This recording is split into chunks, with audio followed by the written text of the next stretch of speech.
মঙ্গল সেনাবাহিনী দ্বারা বাগদাদ নগর ধ্বংসের ইতিহাস। যদি তুমি ভাবো আজকের দিনের মুসলমানদের দুরবস্থা চূড়ান্ত, তাহলে একবার চোখ ফেরাও ইতিহাসের সেই দিনে, যেদিন পৃথিবীর সবচেয়ে জ্ঞান সমৃদ্ধ মুসলিম শহর বাগদাদ রক্তে, আগুনে আর কান্নায় ডুবে গিয়েছিল। সেদিন কেবল শহরটা ধ্বংস হয়নি, ধ্বংস হয়েছিল উম্মার আত্মা, পুড়ে ছাই হয়ে গেছিল জ্ঞান, তাকওয়া, নেতৃত্ব আর ঐক্যের প্রতীক। আল কুতুব খানাগুলো যেখানে কোরআনের ব্যাখ্যা, হাদিসের বিশ্লেষণ আর বিজ্ঞানের আলো ছিল। এবং শোনো, সেই ট্রাজেডির মূলেই ছিল ইহুদি ও নাসারাদের চক্রান্ত, বিশ্বাসঘাতকতা আর মুসলমানদের দুর্বল নেতৃত্ব। বাগদাদ ছিল খিলাফতে আব্বাসির কেন্দ্র। এখানে বাস করতেন যুগশ্রেষ্ঠ আলেম, চিকিৎসক, দার্শনিক, হাফিজ, মুফাসসির। শহরটি ছিল এক কথায় জ্ঞানের রাজধানী, যেখানে দিনে দিনে 1000 কিতাবখানায় লক্ষ লক্ষ কিতাব পড়া হতো। খলিফা হারুনুর রশিদ ও আল মামুনের যুগে বাগদাদ ছিল পৃথিবীর বুকে আলোর বাতিঘর। চক্রান্তের শুরু, ভেতরের শত্রুরা কারা? তখন মুসলমানদের মধ্যে খিলাফত দুর্বল, নেতৃত্ব বিলাসিতায় ভোগে। একদিকে মুসলিম উম্মাহ বিভক্ত, অন্যদিকে ইহুদি ও খ্রিস্টান পরামর্শদাতারা খলিফার দরবারে প্রবেশ করে। তারা বলেছিল, হালাকু খান ভালো মানুষ, যদি আপনি মৈত্রী করেন, অর্থাৎ বন্ধু স্থাপন করেন, যুদ্ধ হবে না। এটাই ছিল ফাঁদ। ইহুদি বিশ্বাসঘাতকরা আল্লাহর ঘৃণিত জাতির চরিত্র। বাগদাদের ভেতরে কিছু ইহুদি ও শিয়া রাজনৈতিক নেতারা তাতারদেরকে, অর্থাৎ মঙ্গলদেরকে বাগদাদের রাস্তা ও দুর্বল স্থানগুলো দেখিয়ে দেয়।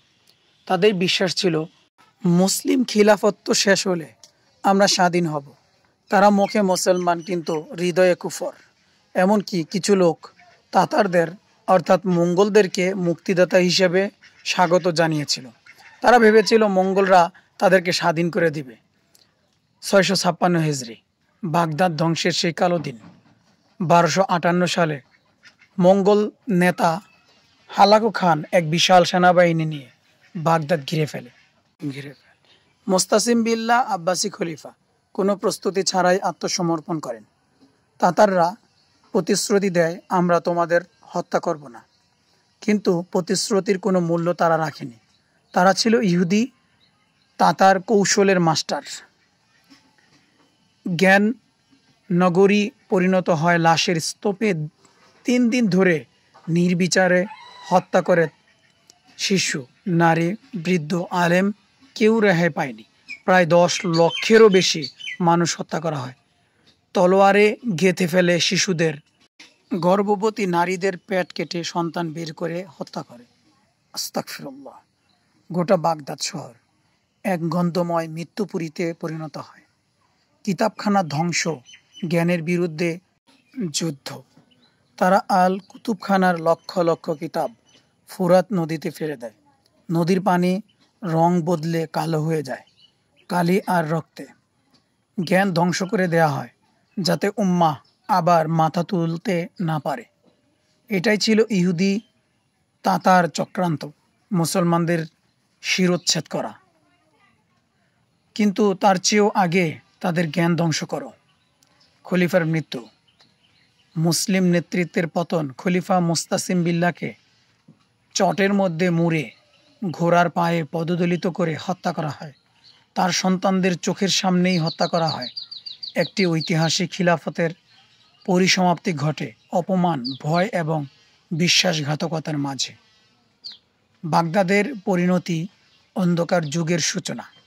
মুসলিম সভ্যতার মেরুদণ্ড ভেঙে পরে বাকি মুসলিম দুনিয়া স্তব্ধ হয়ে যায়। বহু শতাব্দী ধরে উম্মাহ আর এমন জ্ঞানিক অবস্থানে ফিরে যেতে পারেনি। কি শিক্ষা নিচ্ছে উম্মাহ? মুসলিমদের বিভাজন শত্রুদের সবচেয়ে বড় শক্তি। ইহুদি খ্রিস্টানরা কখনই মুসলমানদের বন্ধু ছিল না, হবে না। কোরআন তাই বলে, তারা তোমাদের ক্ষতি চায়, তাদের মুখে যা, অন্তরে তা নয়। সূরা আল ইমরান।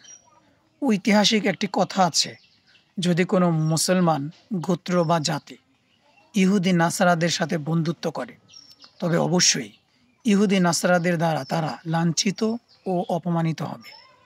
কেননা মহান আল্লাহ তাআলা বলেছেন, তোমরা অবিশ্বাসীদেরকে বন্ধুরূপে গ্রহণ করো না।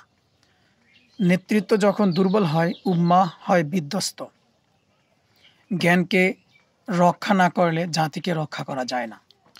বিশ্বাসঘাতকদের চিহ্নিত না করলে তারা ঘরের ভেতরে থেকেই আগুন জ্বালাবে। বাগদাদ ধ্বংসের দিনটি আমাদের স্মরণ করিয়ে দেয়, মুসলিম জাতি যদি নিজেদের ভুলে ইহুদি নাসারাদের প্রলোভনে আর নেতৃত্বের দুর্বলতায় পড়ে যায়, তাহলে আল্লাহর শাস্তি আসবেই। আজকের মুসলমানদের উচিত ঐক্যবদ্ধ হওয়া, জ্ঞান অর্জন করা, নেতৃত্বে তাকওয়া বান্দেরকে বসানো এবং আল্লাহর উপর পূর্ণ ভরসা রাখা।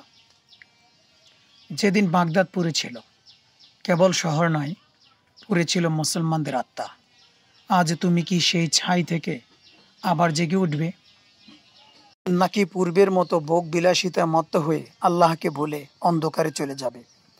আল্লাহ তাআলা আমাদেরকে এই অন্ধকার থেকে উঠে আসার তৌফিক দান করেন। মুসলমান উম্মার ঐক্যবন্ধন পুনরায় জাগ্রত হওয়ার তৌফিক নসিব করেন। যদি ভিডিওটি ভালো লেগে থাকে অবশ্যই সাবস্ক্রাইব করে পাশে থাকুন।